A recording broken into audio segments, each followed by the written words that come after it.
unlimited drama series. The fluorescent lights in St. Mary's Hospital buzzed like angry wasps at 2 in the morning. I sat in that uncomfortable plastic chair, watching my wife Melanie push through her final contractions and cracked jokes about the mystery meat they called beef stew in the cafeteria downstairs. Anything to keep my mind off the growing knot in my stomach.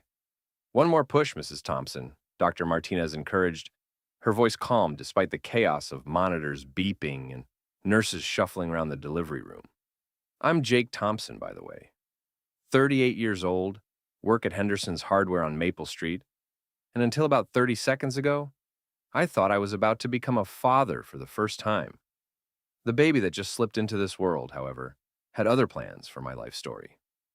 The kid was beautiful, don't get me wrong. Perfect little fingers, tiny nose, healthy lungs that announced his arrival to the entire maternity ward. But he was also clearly, unmistakably not mine. Dark skin, thick black hair, features that belonged to someone whose DNA had never mixed with my Irish-German bloodline. "Congratulations," Dr. Martinez said, placing the baby on Melanie's chest. "You have a healthy baby boy." Melanie was crying, exhausted, reaching for the baby with trembling hands. She looked up at me with those green eyes I'd fallen in love with 8 years ago, and I saw something flicker across her face. Fear? Guilt? Maybe just the recognition that our marriage had just died in this sterile room. "Jake," she whispered, "say something." I couldn't. My throat felt like I'd swallowed sand. The baby wasn't crying anymore, just looking around with those dark eyes that definitely didn't come from my side of the family tree, or hers for that matter. Dr. Martinez must have seen this scene before. She quietly approached my chair while the nurses cleaned up Melanie and got the baby settled. "Mr. Thompson," she said in a voice barely above a whisper, "would you like me to arrange for a paternity test?" I nodded. Couldn't speak, but I nodded. "We can have results in 48 hours, she continued, completely confidential. 2 days later, I stood in that same hospital corridor, holding a manila envelope that contained the scientific proof of what my eyes had already told me. 0% probability of paternity. Not even close. The baby boy that Melanie had named David wasn't mine, had never been mine, would never be mine. I walked back into her room where she was nursing the baby, looking like the picture of maternal bliss. I set the envelope on her bedside table, next to the wilted flowers from her coworkers at the marketing firm where she'd been putting in those long hours for the past year. "Jake, what's that?" she asked, though her voice told me she already knew. "DNA results," I said, surprised by how calm my voice sounded. 0% match. "Congratulations, Mel. You played yourself." Her face went white. The baby made a small noise, and she adjusted him against her chest like a shield. "Jake, I can explain—" "No need," I said, walking toward the door. "I'm sure it's a fascinating story, but I won't be around to hear it." I left the hospital that night and drove straight home to our little colonial on Elm Street. Packed a single duffel bag with clothes, toiletries, and the emergency cash we kept in the coffee can above the refrigerator. $3,000 that was supposed to be for home repairs. By sunrise, I was 200 miles away, driving toward a new life that didn't include a cheating wife or a baby that belonged to some other man. I turned off my phone somewhere outside Springfield and threw it out the window on Interstate 91. Maybe the stork got lost in translation, I thought, watching the sunrise paint the highway golden. Or maybe some people just aren't worth the forwarding address. The thing about disappearing is that it's easier than people think, but harder than movies make it look. You can't just vanish into thin air, but you can vanish into the kind of life that people like Melanie would never think to look for. I ended up in Hartford, working at premium auto detailing on the south side of town. It's honest work, the kind where you come home tired but clean in your conscience. I rent a small apartment above Mrs. Chen's bakery, and the smell of fresh bread wakes me up every morning instead of an alarm clock. My boss, Tony Ricci, hired me without asking too many questions about my past. He's the kind of guy who understands that sometimes good people need a fresh start. I told him I was divorced, which wasn't technically a lie since I'd filed papers through a lawyer before disappearing. Melanie never contested it, probably too busy explaining to everyone why her baby looked nothing like her husband. The irony is that I'm happier now than I'd been in years, No more walking on eggshells around Melanie's moods. No more pretending not to notice when she came home late smelling like someone else's cologne. No more lies about working late at the office or girls' nights that lasted until 3 in the morning.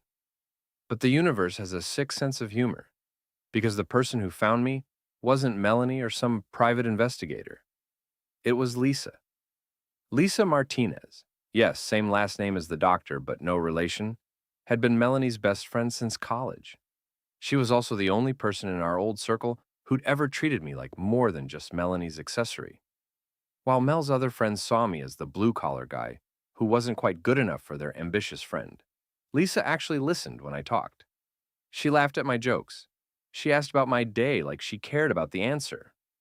I was detailing a black BMW on a Tuesday afternoon when I looked up and saw her standing by the office door, 5 years older, wearing jeans and a Hartford Community College sweatshirt, but still the same Lisa who used to defend me when Melanie's friends made their little comments about my job or my clothes.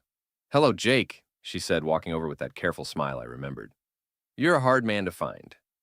I set down the microfiber cloth and straightened up. Not hard enough, apparently. "How'd you track me down?" "Your old boss at Henderson's Hardware. He said you'd mentioned liking cars." She gestured around the detailing bay.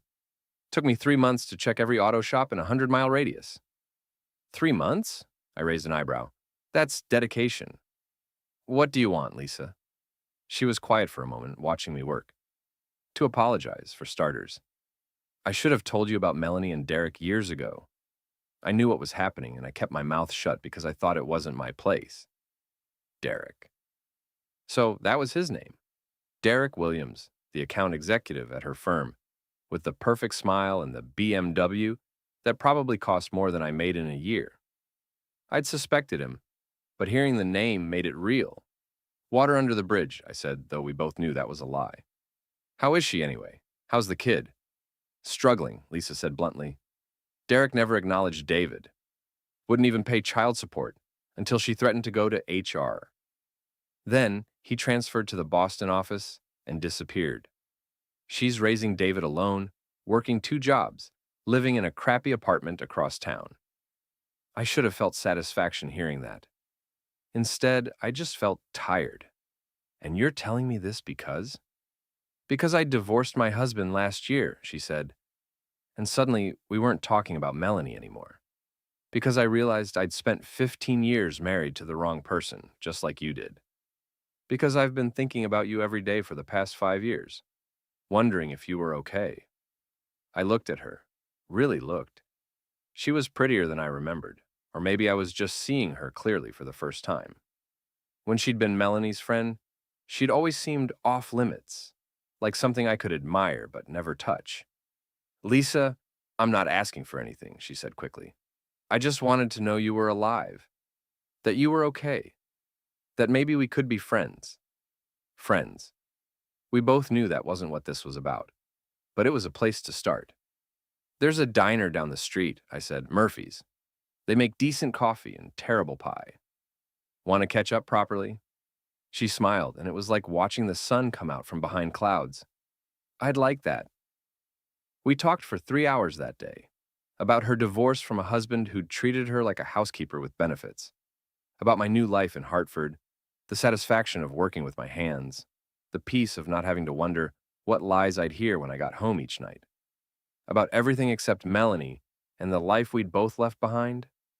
But mostly, we talked about the future, about second chances and the courage it takes to start over, about how sometimes the best thing that can happen to you is losing everything you thought you wanted. 6 months later, Lisa moved to Hartford. A year after that, she became Lisa Thompson.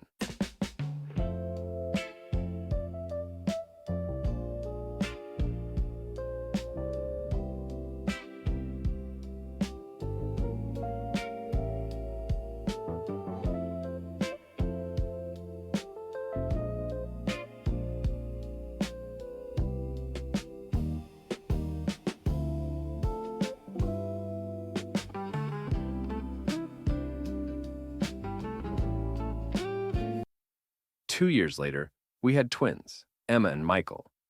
And suddenly, I understood what it felt like to look at children who were actually mine. Life has a funny way of working out sometimes. The woman who'd been my wife's best friend became the love of my life.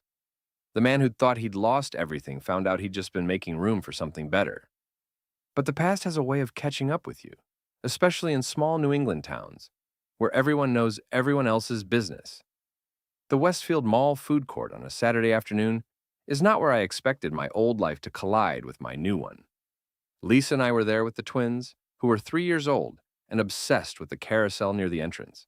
Emma was methodically destroying a chocolate chip cookie, while Michael tried to convince me that chicken nuggets counted as a vegetable because they were chicken-shaped. "Daddy, can we ride the horses again?" Emma asked, chocolate smeared across her cheek like war paint. "After lunch," I said, wiping her face with a napkin. "And they're not real horses, sweetheart. They're—" "Jake!" The voice hit me like ice water. I looked up from Emma's chocolate-covered face and saw Melanie standing 3 feet away, holding the hand of a boy who must be David. He was 5 now, still clearly not mine, but he'd grown into those features that had shocked me in the hospital. He was actually a handsome kid, with his father's dark eyes and what looked like Melanie's stubborn chin. She looked terrible. Not just tired. Everyone with kids looks tired, but worn down in a way that went deeper than sleep deprivation. Her hair, which used to be salon perfect, was pulled back in a messy ponytail. She'd lost weight, but not in a healthy way. Her clothes were clean but cheap, the kind you buy at discount stores because you have to, not because you want to. "Melanie," I said, my voice carefully neutral, "how are you?" Her eyes moved from me to Lisa, then to the twins, and I watched her face go through a series of expressions: shock, recognition, hurt, and finally something that looked like rage.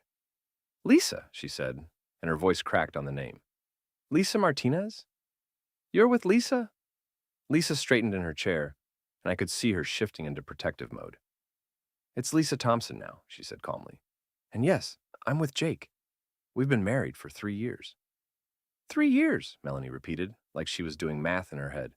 "So you moved in on my husband before our divorce was even final?" "Your ex-husband," Lisa corrected. "Who you cheated on. With my coworker, while pregnant with another man's baby. Let's keep the timeline accurate here, Mel."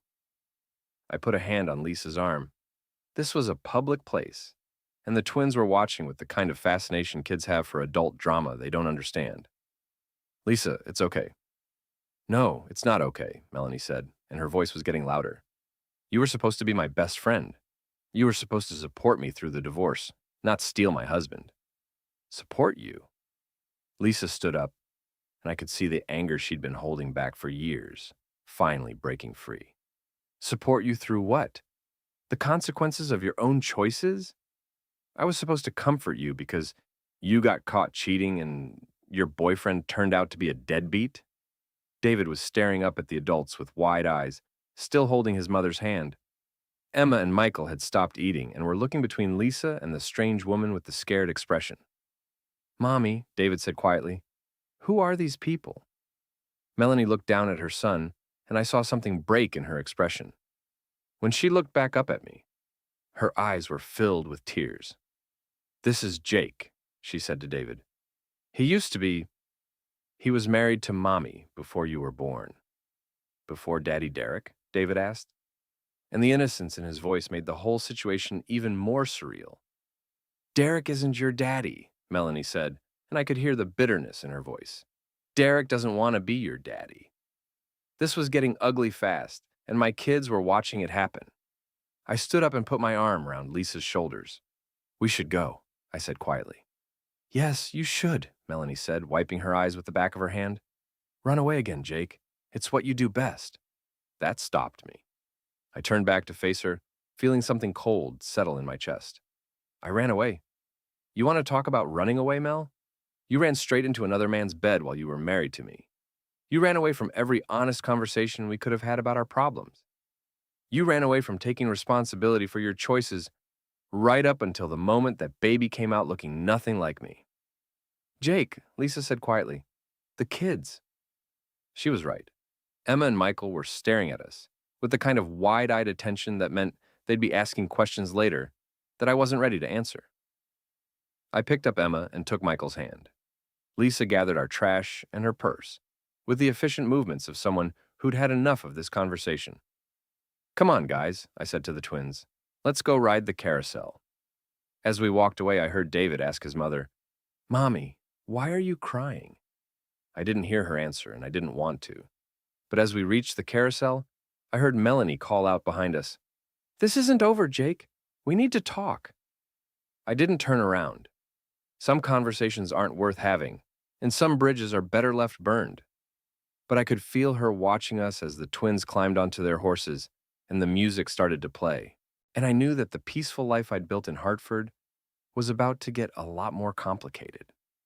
The first shot in what I came to think of as the Facebook war was fired 3 days after the mall encounter. Lisa showed me the post on her phone while I was getting ready for work. Melanie had written, Funny how some people talk about loyalty and friendship until they see something they want. Even funnier when they steal it and call 187 messages to your gym partner? She's just a friend. Don't send photos like. Watch more on Grammarly.com. it love. Some friends aren't worth the title. It was vague enough to maintain plausible deniability, but specific enough that anyone who knew our history would understand exactly what she meant. Within 2 hours, it had 12 comments and 15 likes from people I recognized from our old life. She's trying to control the narrative, Lisa said, scrolling through the comments. Look at this one from Jennifer Walsh. So sorry you're going through this, hun. Some people have no shame. Jennifer Walsh, who used to work with Melanie at the marketing firm. Jennifer, who'd known about Derek long before I did, and never said a word. The irony was thick enough to cut with a knife. Let her have her little pity party, I said, nodding my tie. Anyone who matters knows the truth. But Lisa was already typing a response. I watched over her shoulder as she wrote, It's interesting how the definition of loyalty changes when you're the one who broke the marriage vows. Some friends tell the truth, even when it hurts. Others just tell you what you want to hear while you destroy your own life. Lisa, don't... She hit post before I could stop her. She started it, Lisa said, and there was steel in her voice I'd never heard before. I spent 2 years listening to her cry about Derek not leaving his wife. Oh, did I forget to mention Derek was married too? And watching her lie to you every single day. I'm done protecting her feelings. The post exploded. By lunchtime, there were 37 comments, and our old social circle had essentially divided into 2 camps. Team Melanie, led by Jennifer Walsh and a few other friends who'd apparently forgotten how supportive they'd been of her affair, when it was still a secret, and Team Lisa, which included some people I'd thought were firmly in Melanie's corner. The most brutal comment came from Sarah Chen, who'd been Melanie's maid of honor. Wait, you're mad at Lisa for marrying Jake? The same Jake you cheated on for 8 months? The same Jake whose name you tried to put on another man's baby's birth certificate? Girl, you need to sit down. That comment got 23 likes, including one from my old boss at Henderson's Hardware. But the comment that made me laugh out loud came from my cousin Danny in Boston. Jake's living his best life with a woman who actually loves him and 2 beautiful kids who are actually his. Meanwhile, his ex is mad that her former best friend didn't want to watch her keep making terrible decisions. This is better than Netflix. The war escalated over the next few days. Melanie posted a long, rambling status about people who abandon their responsibilities and friends who stab you in the back when you're vulnerable. Lisa responded with a simple photo. Our family at the beach last summer, Emma and Michael building sandcastles, while Lisa and I watched the sunset. The caption read, Grateful every day for real love and honest relationships. That photo got 68 likes and 12 comments, all positive. Even people I barely knew were commenting things like, beautiful family, and you two look so happy together. The final blow came when Derek's wife, yes, Derek's actual wife, who had apparently discovered his affair around the same time I did, commented on Lisa's beach photo. So glad to see good people finding happiness. Some of us know what it's like to be betrayed by people we trusted. You both deserve better, and you found it. Derek's wife's comment included a photo of her own, Derek at what looked like a custody hearing, looking miserable in an ill-fitting suit. The caption on her photo read, "Final divorce decree signed today. Some mistakes cost more than others." That's when I realized Melanie's world had completely collapsed. Derek was divorced and paying child support for David, but he wasn't in the kid's life. Melanie was working 2 jobs and living in a cramped apartment. Her parents, who'd never approved of her marrying a blue-collar guy like me, were apparently even less thrilled about their grandson being the product of an affair with a married man. Meanwhile, Lisa and I were living in a 4-bedroom house in a good school district. I'd been promoted to shop manager at Premium Auto Detailing. Lisa had finished her nursing degree and was working at Hartford Hospital. The twins were healthy, happy, and surrounded by people who loved them. The contrast was stark, and social media made it impossible to ignore. But I should have known Melanie wouldn't go quietly. She'd never been good at accepting consequences, and 5 years of struggling as a single mother had apparently made her desperate enough to try something stupid. The stupid thing turned out to be showing up at my workplace. I was detailing a white Lexus when Tony came out of the office with a concerned expression. "Jake, there's a woman here asking for you. Says she's your ex-wife. She seems upset." Through the office window, I could see Melanie pacing back and forth, holding David's hand. The kid looked tired and confused, like he'd rather be anywhere else. "Give me 5 minutes to finish this," I told Tony. "Then send her out here. But stay close, okay? I don't know what she wants, but I doubt it's friendly." Tony nodded.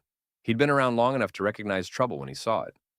When Melanie walked into the detail bay, I could see that the past week of Facebook warfare had taken its toll. She looked even more worn down than she had at the mall, and there was something desperate in her eyes that made me wary. "We need to talk," she said without preamble. "About what?" I kept working on the Lexus, not looking at her directly. "About David, about child support, about you taking responsibility for the life you walked away from." That made me stop. I set down the cloth and turned to face her fully. "Child support? For a kid who isn't mine? Did you hit your head, Mel?" "You were married to me when he was born," she said, and I could hear the rehearsed quality in her voice, like she'd been practicing this speech. "Legally, that makes you his father. You have responsibilities." I laughed, but there was no humor in it. "Legally, I filed for divorce and had a paternity test that proved David isn't mine. I have exactly 0 responsibilities to you or your son." "Our son," she said, but her voice cracked on the words. "Derek's son," I corrected. "The son of the man you were sleeping with while you were married to me. The son whose father won't step up and be a man about what he did." David was listening to all of this with the kind of attention that kids pay when adults are talking about things that affect them. I felt bad for the kid. None of this was his fault. But I wasn't going to let Melanie rewrite history to make me the villain. "Jake, please," Melanie said, and now she was crying. "I made mistakes. I know that. But David needs a father figure, and you're the only man who ever treated me right. Past tense, Mel. I treated you right and you threw it away for Derek Williams and his BMW. That's not my problem anymore." "What about what's right?" she asked. "What about being the bigger person?" "The bigger person?" I could feel my temper rising. The bigger person would have been not cheating on her husband. The bigger person would have been telling the truth instead of trying to pass off another man's baby as mine. The bigger person would have been taking responsibility instead of spending 5 years playing the victim. She was crying harder now, and David was tugging on her hand, asking if they could go home. I felt sorry for the kid, but not sorry enough to let his mother manipulate me into taking responsibility for her choices. "I'm struggling, Jake," she said. "I can barely make rent. David needs things, clothes, school supplies, medical bills. Derek sends the minimum child support and nothing else. I don't have anyone." "That's not my problem," I said, turning back to the Lexus. "You made your choices, Mel. Live with them." She stood there for another minute, crying and trying to get me to look at her. When it became clear I wasn't going to change my mind, she grabbed David's hand and headed for the door. "This isn't over," she said, just like she had at the mall. But this time, I turned around and looked her straight in the eye. "Yes, it is," I said. "It's been over for 5 years. You're just the only one who hasn't figured that out yet." After she left, Tony came out of the office. "You okay, man?" "Yeah," I said, though my hands were shaking slightly. "Just some old business that needed settling." But as I went back to work on the Lexus, I couldn't shake the feeling that Melanie wasn't done trying to drag me back into her chaos. And I was right. The text message came at 11:30 on a Thursday night, waking me from a deep sleep. Lisa stirred next to me as I reached for my phone. "Jake, it's an emergency. David is in the hospital. Please come. He's asking for you." "Mel." I stared at the screen, feeling that familiar knot in my stomach. Lisa sat up, reading over my shoulder. "It's a trap," she said immediately. "She's lying." "What if she's not?" I said, though I suspected Lisa was right. "He's just a kid, Lisa. What if something really happened to him? Then she should call Derek, or 911, or literally anyone except the man she's been harassing for child support, for a kid who isn't his." But doubt was eating at me. David was 5 years old. Whatever else Melanie had done, whatever lies she'd told, he was an innocent kid who didn't deserve to suffer because of his mother's choices. I called the number back. Melanie answered on the first ring. "Jake, thank God," she said, and I could hear what sounded like hospital noise in the background. "He's been asking for you. The doctors say—" "What hospital?" I interrupted. "St. Mary's. The same one where—" "I'll be there in 20 minutes. Lisa grabbed my arm as I got out of bed. "Jake, don't do this. This is exactly what she wants. If that kid is really hurt and I don't show up, I'll never forgive myself," I said, pulling on jeans and a t-shirt. "I'll be back in an hour." "I'm coming with you." "Lisa, the twins are sound asleep, and Mrs. Patterson next door owes me a favor." She was already getting dressed. "I'm not letting you walk into whatever this is alone." 30 minutes later, we were walking through the emergency room doors at St. Mary's Hospital. The same hospital where David had been born 5 years ago, where my marriage had officially ended, where this whole mess had started. We found Melanie in the waiting area, but she wasn't acting like a mother whose child was in medical crisis. She was pacing, checking her phone, and when she saw us coming, her expression was more relieved than worried. "Where's David?" I asked immediately. He's with the doctor," she said, not meeting my eyes. "They're running tests." "What happened to him?" "He fell at the playground, hit his head. He was unconscious for a few minutes, and when he woke up, he kept asking for you." Lisa and I exchanged glances. The story sounded rehearsed, just like her child support speech at the auto shop. "I want to see him," I said. "You can't, not yet. The doctor said—" "Ma'am?" A nurse approached us with a confused expression. "Are you David Williams' mother?" "Yes," Melanie said quickly. "The doctor needs to speak with you. Your son is asking why you told him his father was coming when his father's already here." My blood turned to ice. "His father's here?" "Yes, Derek Williams. He's been here for 2 hours. David's been asking why his mother lied about his father coming to see him." The silence that followed was deafening. Melanie's face had gone white, and she was looking between me and the nurse like a trapped animal. "You lying piece of—" Lisa started, but I held up a hand to stop her. "Let me get this straight," I said, my voice deadly calm. "David is fine, Derek is here, and you told David I was coming why exactly?" "Jake, I can explain—" "No," I said, cutting her off. "You can't, because there's no explanation for this that doesn't make you look like exactly what you are. A manipulative woman who's willing to use her own kid to get what she wants." The nurse was looking increasingly uncomfortable with the family drama playing out in her ER.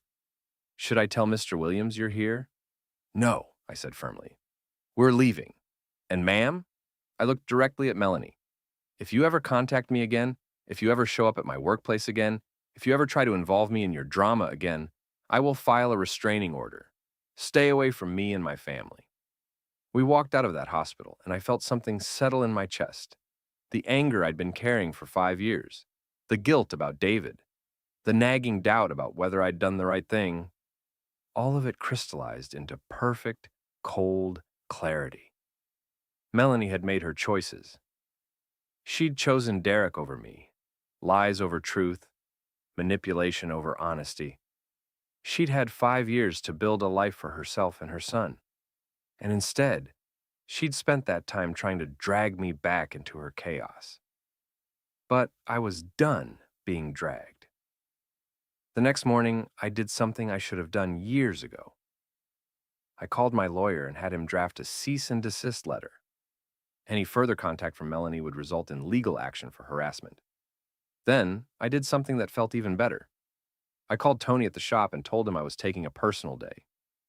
Lisa called in sick to the hospital. We picked up the twins from daycare and spent the day at the beach, building sandcastles and flying kites and being a family. That evening, while the twins napped in the car on the drive home, Lisa reached over and took my hand. "I'm proud of you," she said, "for walking away, for not letting her pull you back into that mess." It wasn't easy, I admitted. Part of me still feels bad for David. "David has a father," Lisa said firmly. "Derek Williams made that baby, and Derek Williams can raise him. You don't owe either of them anything except the truth, and you've given them that." She was right. I'd spent 5 years feeling guilty about abandoning a child who wasn't mine, a woman who'd betrayed me, a life that had been built on lies. But guilt is only useful if you've actually done something wrong. I hadn't done anything wrong. I'd been betrayed, lied to, and manipulated. I'd walked away from a toxic situation and built something better. I'd found real love with a woman who deserved it, and we'd created a family based on honesty and trust. That night, after we'd put the twins to bed, Lisa and I sat on our back porch, drinking beer and watching the stars come out. The house was quiet, filled with the peaceful sounds of a happy family. The dishwasher running, the cat purring on the porch rail, the soft breathing of sleeping children upstairs. "No regrets?" Lisa asked. "None," I said, and meant it. Best decision I ever made was walking out of that hospital room 5 years ago. Second best, she corrected with a smile. The best decision was walking into Murphy's diner when I found you. She was right about that, too. Some stains don't wash out, and some people you just leave behind. But sometimes, if you're lucky, you find someone worth building a new life with. And sometimes, that new life is better than anything you lost.